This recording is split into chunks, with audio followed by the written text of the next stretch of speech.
Breath. Que durante lo que viene a ser, durante el embarazo, hay que recordar entonces que existen unos vasos que están en el cordón umbilical, que vienen a ser las dos, la vena, perdón, la vena umbilical y las dos arterias umbilicales. La vena tiene una característica, ¿no? Que va a hacer anastomosis con la, la vena cava inferior, ahí va a desembocar. Y esta vena cava, perdón, sí, vena cava va a llevar justamente la sangre hasta la aurícula derecha. Entonces, este es el otro chunk, porque hay que recordar que habíamos hablado en la clase pasada, son tres chunks. El primer chunk viene a ser el agujero de Bottal. El segundo chunk viene a ser el conducto arterioso que comunica a la pulmonar con la aorta. Y el tercer chunk viene a ser la vena umbilical con la vena cava inferior. Entonces, la vena cava trae o recoge de la vena umbilical, ¿no? Mediante el conducto de Arancio, trae sangre ricamente oxigenada, sangre materna. Entonces, al llegar a la aurícula derecha, ¿cierto? Recordemos que pasa por el agujero de Bottal para ir a la aurícula izquierda. Y de la izquierda, por supuesto, va a ir al ventrículo izquierdo y luego a la aorta, ¿cierto?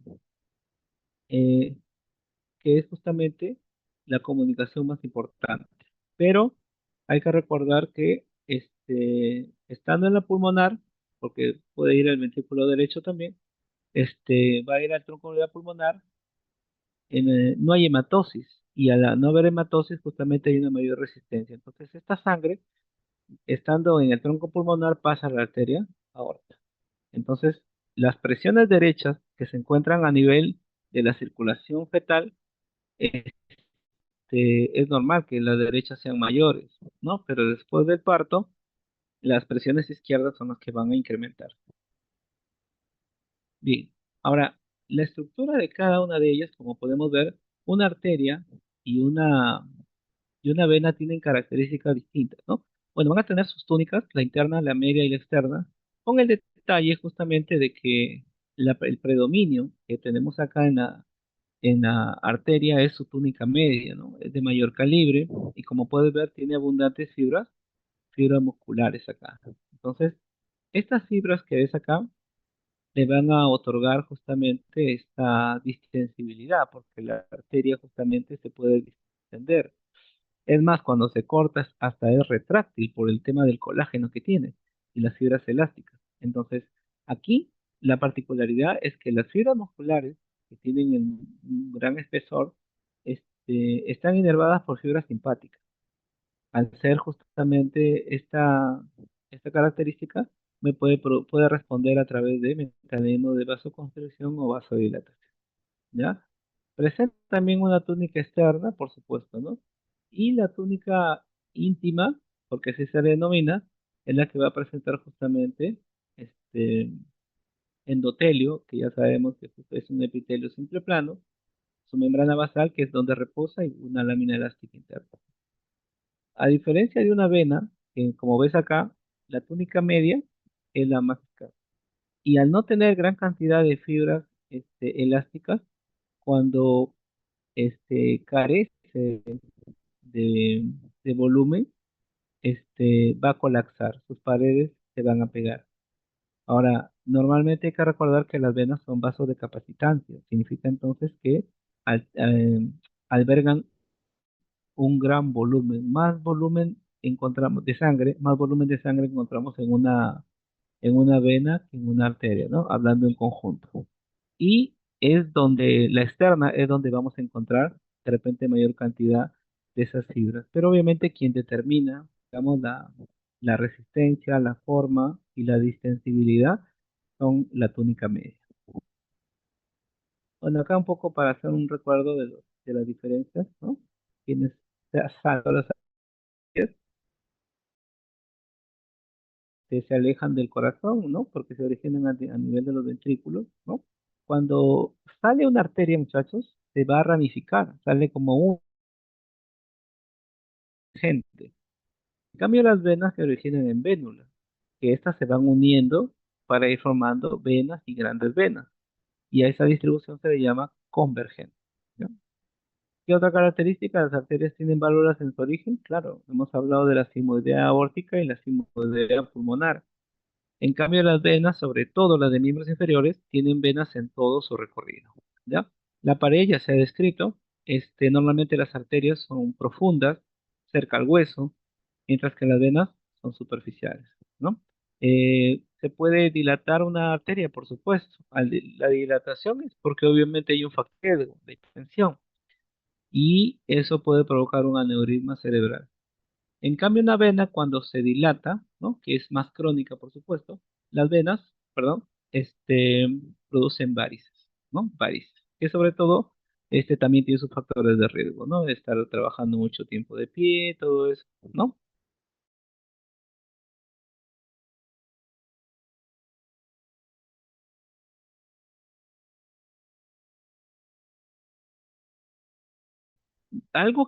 Un término que acá puede confundir, por eso te la dilataciones, lo- las que son enfermeras conocen eso, ¿no? Y ya sabemos que cuando puede haber una obstrucción, ¿no? Cuando están canalizando, se puede poner verde, ¿no? Como una tumefacción, entonces hace una flebitis, ¿no? Una flebitis. Bien, chicos, seguimos. Entonces aquí podemos ver en esta imagen la presencia justamente de la arteria, que como ves acá, el calibre que tiene acá justamente su resistencia. Mientras que las venas presentan válvulas, ¿no? Que es también la particularidad y que va a permitir que la sangre pueda ir en un sentido. El de acá es un capilar, por supuesto, que solamente está formado por el endotelio.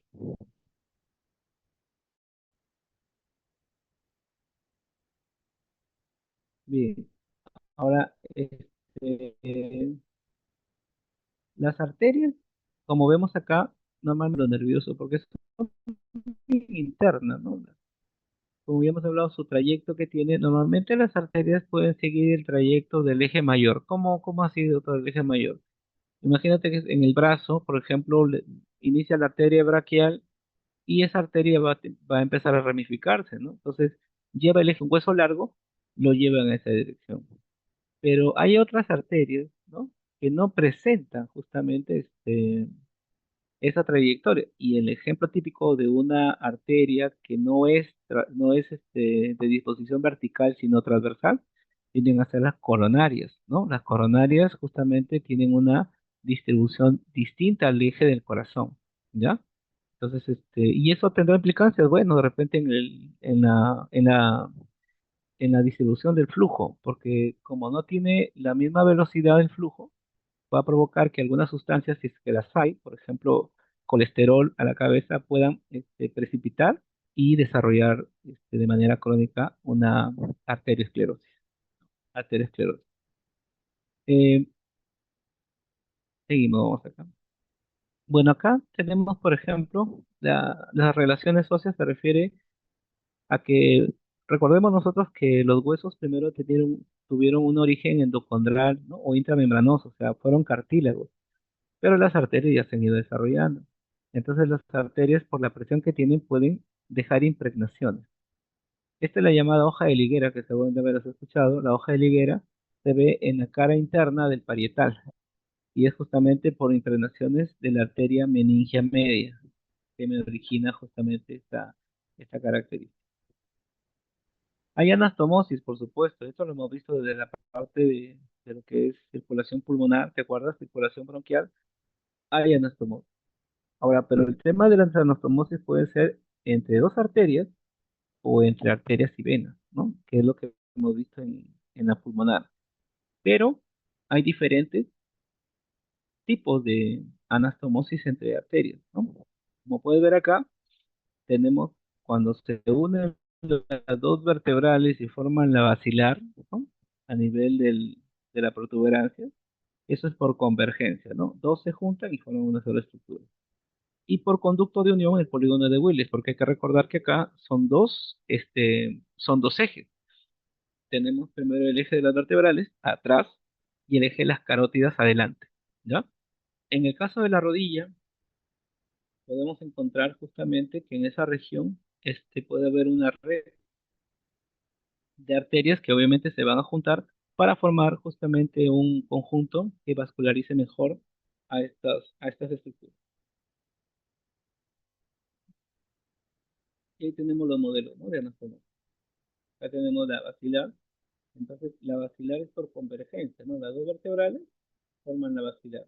En cambio, por conducto de unión se refiere a este círculo, ¿no? El polígono de Willis, que acá vienen las carótidas y, por supuesto, las cerebrales posteriores, que son ramos de la basilar. Aquí tenemos otro sistema, ¿no? Importante, que es el sistema de las mesentéricas, ¿no? ¿Cierto? A nivel intestinal. Las venas, como ves acá, no siempre son superficiales, ¿no? Porque obviamente la mayor parte la podemos ver debajo de la piel, pero tenemos algunas venas que son totalmente profundas, ¿no? Entonces, estas venas, por ejemplo, imagínate la vena porta, ¿no? Es una vena profunda, no es de un abordaje fácil, ¿no? Porque es entrepática. Entonces, no siempre podemos hacer la relación, ¿no? Por eso siempre en anatomía, cuando te quieran hablar de características, deberían utilizar siempre, generalmente, principalmente, la mayoría, pero no de forma absoluta. Acá podemos ver justamente la fosa del codo, y como sabemos a nivel de la fosa del codo, por ejemplo, aquí hay dos planos. Esta fosa tiene en el plano profundo al nervio mediano y a la arteria braquial, pero superficialmente aquí tenemos acá, por ejemplo, a la vena cefálica, ¿no? A la vena basílica, ¿no? Y que por supuesto van a formar en el cielo del codo también una vena, en este caso medial cubital. En cambio, en las profundas, chicos, tenemos a las venas renales. Pues, ¿no? Obviamente no es de abordaje fácil, pero forman parte justamente de esta vascularización. Bueno, y entramos ahora sí a ver este temita, ¿no? Vamos viendo entonces a lo que es las arterias de Granja Libre, el tronco de la pulmonar, ¿de acuerdo? En la configuración externa del corazón, ya lo habíamos hablado, encontramos justamente al cono arterioso, ¿te acuerdas? En la pared anterior, en la pared externo-costal, y en la salida, en la emergencia, está obviamente la arteria pulmonar. ¿Cierto? Y ya habíamos hablado que en el origen de esta arteria encontrábamos a la válvula sigmoidea, ¿cierto? Que lo tenemos acá también. Ahora, esta de acá, por supuesto, vamos a ver que se va a bifurcar debajo del arco aórtico, ¿no? O sea, una vez que se forma el arco, se bifurca, ¿ya? Se va a bifurcar.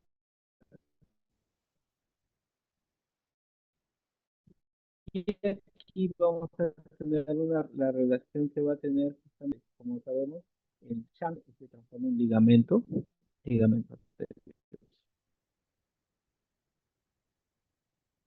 Ahora, la aorta, antes de ver la imagen, como ves acá, eh, tiene un calibre, como ves acá, de 25 a 30 milímetros, ¿no? Pero a medida que ella avanza hacia el callado, disminuye, ¿no? A pesar del calibre que tiene, por supuesto, ¿ya? Y hablamos de bulbo aórtico, una dilatación en el origen, ¿no? Porque hay que recordar que por ahí también van a estar la emergencia del no del salva para originar las coronarias. Entonces, la aorta ascendente, como ves acá, tiene relaciones intrapericárdicas, porque hay que recordar que están dentro de un saco fibroceroso, que es el pericardio, ¿no? Y que como ves acá, tiene el bulbo y también el cono arterioso, ¿cierto? El cono arterioso, como ya sabemos, es parte de la pulmonar. Entonces, detrás de la pulmonar se va a localizar este bulbo aórtico, en donde se va a originar la ascendencia, ¿ya?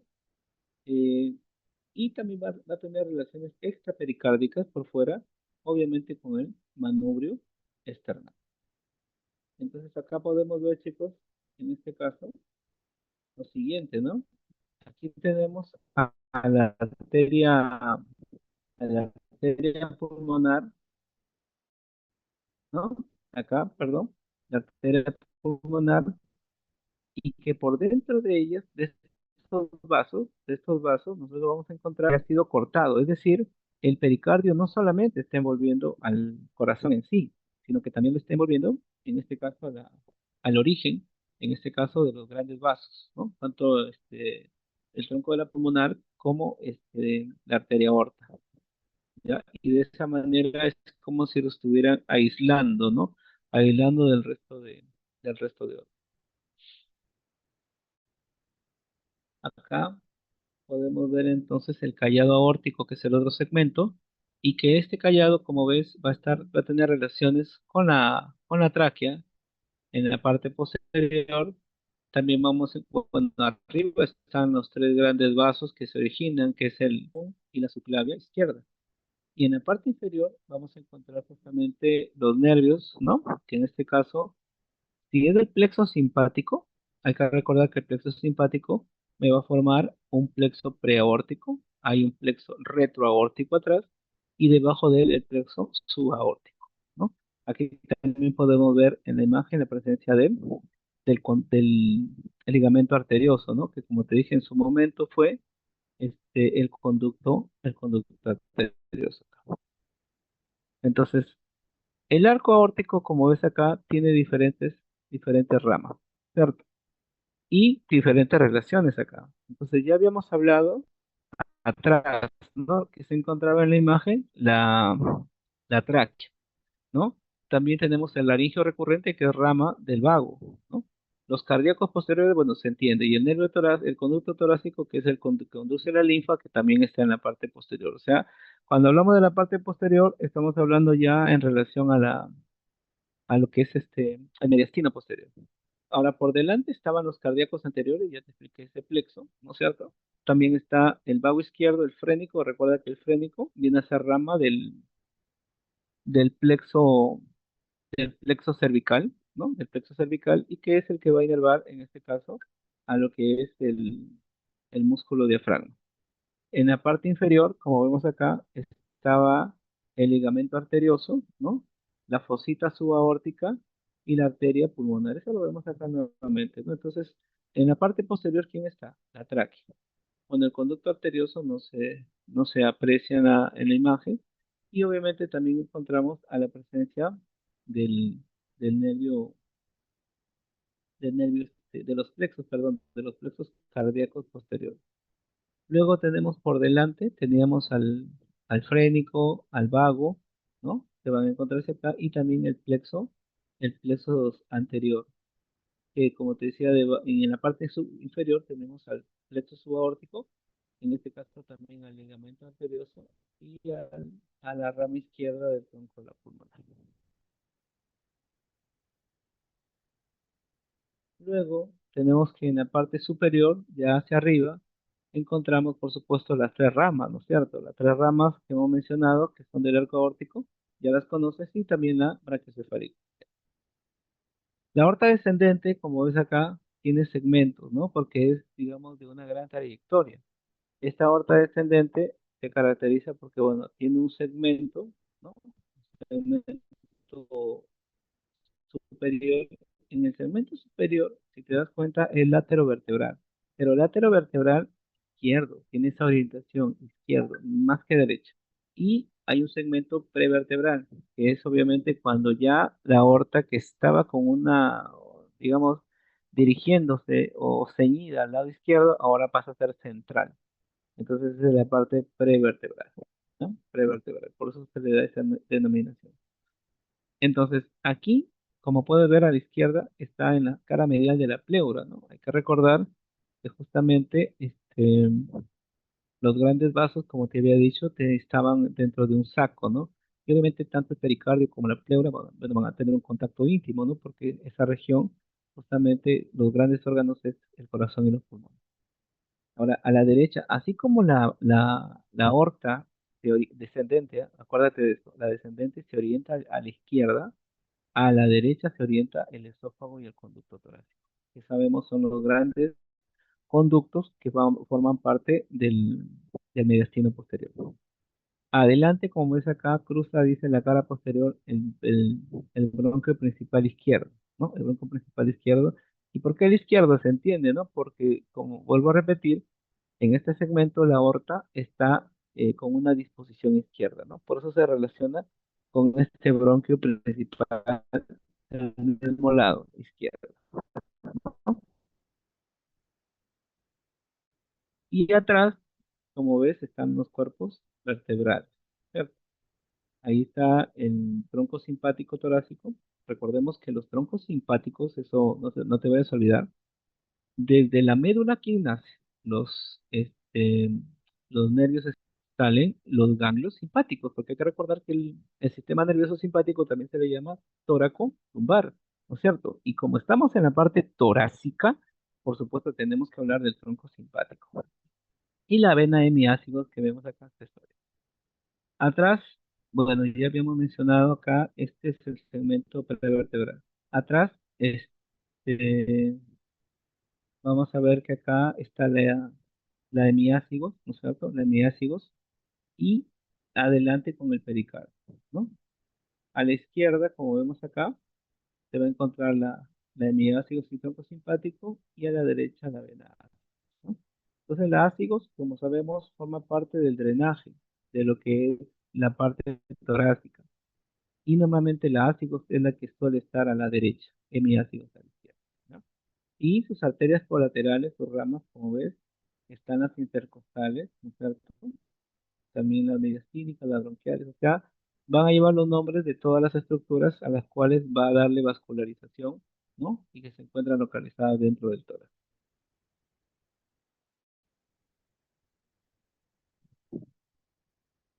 Acá podemos ver entonces la, la, la presencia de la aorta, como te mencionaba. Primero tenía una disposición lateral y luego ya es una disposición prevertebral central, ¿no? Sus ramas que se ven ahí, ¿no? Que son sobre todo las intercostales, que son las de mayor número. Y que como se sabe, la ácigos está a la derecha y la hemiácigos a la izquierda. Ahora, la aorta torácica, como sabemos, va a terminar justamente en el momento en que va a cruzar el yato aórtico a nivel del músculo diafragma. Y aquí está. Entonces, la aorta descendente, vamos con la otra, dice se inicia en el yato aórtico, lo que te decía, ¿no? Y va a terminar con su bifurcación, ¿no? En la parte ya pélvica, esta arteria se va a dividir en dos, ¿no? Que se llaman las ilíacas comunes. Y que de cada ilíaca común, como ya sabemos, sale una ilíaca interna que va a ir a dónde? Va a ir al, a la zona pélvica y la externa que cuando sale se va a denominar arteria femoral. Entonces, esta aorta abdominal también tiene relaciones posteriores. Y ya sabemos, la parte posterior siempre está en relación a la columna, ¿no? Como es acá, con los cuerpos vertebrales y la cisterna del kilo. Hay que recordar que esto va a estar relacionada con el conducto torácico. Y de manera lateral, a los costados, nuevamente, te dije, toracolumbar, muchachos, no se olviden, porque la aorta descendente se va a bifurcar a nivel de L4. Entonces aquí están los troncos simpáticos lumbares, ¿no? Y también vamos a ver los pilares principales, ¿no? Es decir, los segmentos musculares del diafragma, ¿no? Y el psoas, ¿te acuerdas del psoas? El psoas es un músculo que se inserta, o su origen, perdón, está a nivel de L1, L2, L3, L4, justo donde termina y de ahí todas sus fibras se van a insertar en el trocánter menor. Entonces, el psoas es una relación lateral, no te olvides, ¿no? Es una relación lateral. Pero esto de acá es las posteriores. Mientras que las relaciones, en este caso,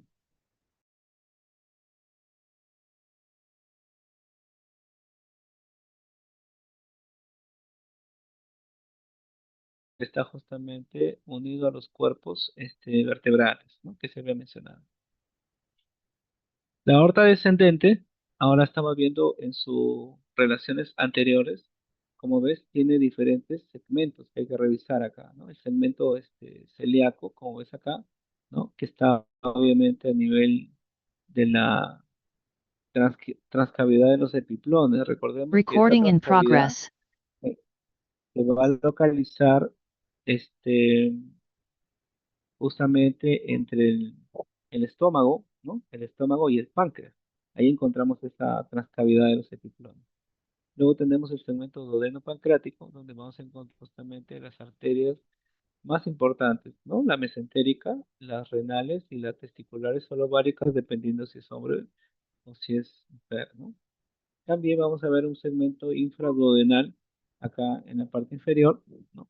Que como ves acá, aquí hay que tener cuidado porque vamos a ver que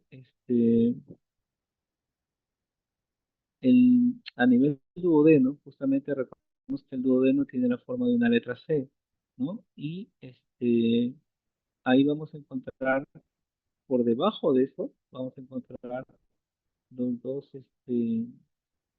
los dos segmentos del colon, ¿no? El colon ascendente a la derecha y el colon descendente a la izquierda, ¿no? Que obviamente eso es más abajo que estos dos segmentos, ¿no? Y también vamos a ver el tema de los orígenes, justamente, de lo que es la vena cava inferior ahí, ¿no?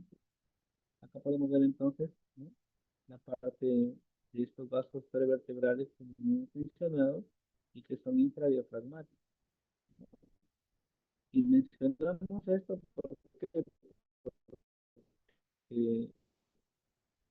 los pilares a veces envían algunas fibras que nos van a involucrar y que en algunas ocasiones, como por ejemplo a nivel del esófago, forman el esfínter, ¿no? El esfínter esofágico inferior, justamente, no es fibras propias del esófago, sino son fibras del pilar, en este caso de uno de los pilares del ya podemos ver acá, lo que viene a ser el duodeno, ¿no? Ya sabemos que el meso es es una prolongación del peritoneo y que sirve como un elemento de sostén, ¿no? A lo que es el colon transverso, ¿no? También la presencia del páncreas, ¿no? A través de la cola del páncreas, y también acerca de las venas que hemos hablado, ¿no? Que se encuentra justamente la vena renal, la vena esplénica, ¿no? Y la vena y la arteria mesentérica también. Bien, el tronco brachocefálico, muchachos, entramos a otro vaso. El tronco brachocefálico, como ya sabemos, es una estructura que se origina, esto de acá, que se origina a la derecha, porque solamente el arco me origina tres, pero que tiene una trayectoria corta este tronco, porque luego se va a dividir en una carótida común y se va a dividir en la subclave, ¿no? Entonces, eh, En clase. esas son las relaciones que va a tener justamente acerca de las divisiones vasculares que va a tener este tronco. Ahora, el tema de digamos, de las relaciones que va a tener justamente, recordemos que acá, con las estructuras respiratorias, en este caso con la tráquea, y obviamente también va a estar relacionado con la, con las estructuras del lado izquierdo que vamos a tener acá. Ahora, esta, esta, esta bifurcación de la cual se está mencionando se va a originar a nivel de lo que es la articulación externo-clavicular derecha, a ese nivel, ¿no? Y que es ahí donde se va a bifurcar, ¿no? Entonces acá adelante estaría el manubrio y por supuesto la clavícula cuando llega va a formar esta articulación, ¿no? Tanto la externo-clavicular a este nivel. En el caso de las carótidas, como puedes ver acá, se originan de manera distinta, ¿no? Ten cuidado con esto, porque las carótidas, la izquierda va directamente del arco, del callado, mientras que la derecha se origina del tronco brachocefálico, lo que indica que tenga digamos, una longitud más corta, ¿no? Ahora, estas van a estar dentro de lo que es justamente el paquete vasculonervioso, ¿cierto? Vasculonervioso a nivel de lo que es el cuello, ¿ya? Y por supuesto, esta arteria, cuando asciende, va a llegar a un punto en que se va a dividir, ¿no? La llamada bifurcación. Esa bifurcación, como ves, se da a nivel de la C4. Ese es un límite importante, ¿no? Hablar de la C4, porque a ese nivel nosotros vamos a encontrar dos tipos de estructuras ahí. En esta bifurcación vamos a encontrar el seno carotidio, ¿ya? Y como vemos acá, el seno carotidio tiene que resecta cambios de presión. Por eso se dice que tiene varoreceptores, ¿no? Que es el prefijo de presión, varoreceptores. En cambio, el glomus carotidio, que también va a estar en esta región, va a tener función quimioreceptora, o sea, va a medir los niveles de oxígeno y de CO2, ¿ya? Entonces, son dos estructuras que tienen dos tipos de receptores distintos. Entonces, el seno carotidio para los varoreceptores y el glomus para los quimio, una externa y una interna. La externa normalmente sabes que va por la cara, ¿cierto? La cara. Mientras que la interna va a ingresar, es intracraneal y va a formar lo que es el, el polígono de Willis. Entonces, dentro de esta trayectoria, como vemos acá, la carótida externa va a pasar, en este caso, ¿ya?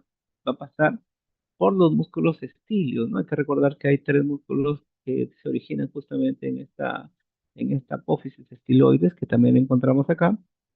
Estos, se le conoce como los músculos estilios. Entonces pasa por ahí la carótida, ¿ya?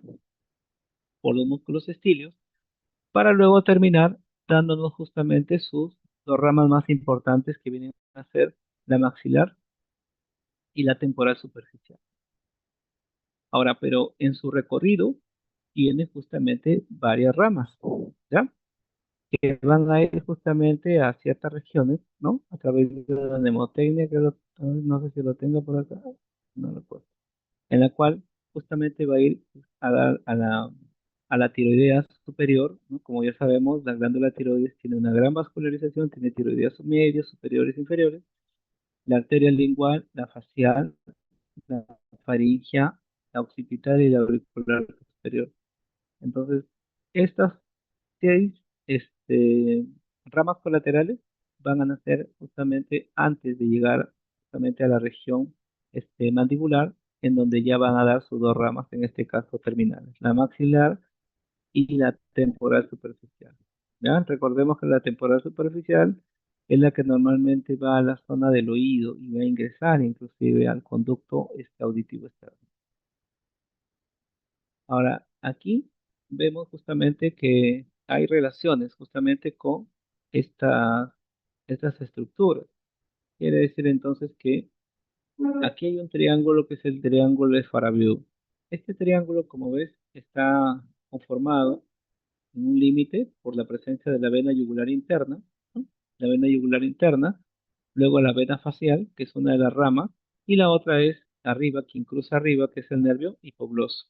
Pero esos son los límites. Por dentro, lo que estamos viendo justamente es la, la arteria carótida externa con todas sus ramas, ¿ya? Con todas sus ramas colaterales, ¿no? Las terminales no se ven, sino las colaterales. Ahora acá, la carótida interna tiene, como ves acá dentro de su origen, después de haberse bifurcado en C4, esta va a pasar justamente por el espacio retroestilio, mientras que la otra pasaba por el espacio estilio, o sea, entre los músculos estilios, esta pasa por detrás, ¿no? Va a pasar por detrás y el punto clave es cuando va a pasar por la porción petrosa, ¿no? Recordemos que el oído tiene una porción escamosa, tiene una porción mastoidea, la porción mastoidea, y tiene la porción petrosa. Entonces, va a pasar por la porción petrosa, ¿ya? Y va a ingresar finalmente al conducto carotídeo para alcanzar el seno cavernoso y luego llegar justamente para formar el polígono de Willis. Aquí, como puedes ver, este, lo interesante de esta carótida son las dos ramas colaterales, ¿ah? Que son las hipofisiarias, ¿no? Que recordemos que la hipófisis, al igual que la tiroides, también tiene este, arterias de la parte superior e inferior y la arteria oftálmica. Entonces a mí se pregunta, ¿y cuáles son las finales? Las arterias finales o las ramas terminales vienen a ser polígonos de Willis, es decir, las cerebrales anterior media y también está la comunicante posterior y la coroidea anterior. Entonces son distintas acá. En el anterior caso habíamos visto que ¿quiénes eran las terminales? La maxilar y la temporal superficial. Estas eran las terminales carótida externa, ¿ya? Y en las colaterales estaba la tiroidea, ¿no? La facial, ¿no? Eran varias ramas ahí. Esta es la parte del hueso, ¿no? Por donde va a empezar a ascender la carótida y su trayecto, y para luego poder alcanzar justamente este, ya lo que es la fosa cerebral media, en donde ya va a formar, en este caso, el polígono de Willis. Bueno, acá está el complejo, el polígono de Willis, ¿no? Visto desde la parte inferior, ¿no? Y que, como te mencionaba, acá, por ejemplo, estamos viendo esto que ves abajo viene a ser el mesencéfalo, ¿no? Acá están los pedúnculos cerebrales y aquí, bueno, se ha cortado, que acá estaba la basilar, ¿no? Que me origina las cerebrales posteriores. En cambio, la carótida interna me forma, en este caso, las cerebrales medias, ¿no? También las comunicantes, ¿no? Que van a formar parte de este polígono de Willis. Ahora, entonces, el círculo de Willis, entonces, tiene dos sistemas, ¿no? Como habíamos hablado, este es en la parte anterior, ¿no? Acá están sus ramas, y este es la parte posterior que ascendía justamente con, por la médula espinal, bulbo, y finalmente se unía en el surco basilar y luego formaba las cerebrales posteriores, perdón, acá es posteriores, ¿ya? Cerebrales posteriores. Listo, muchachos.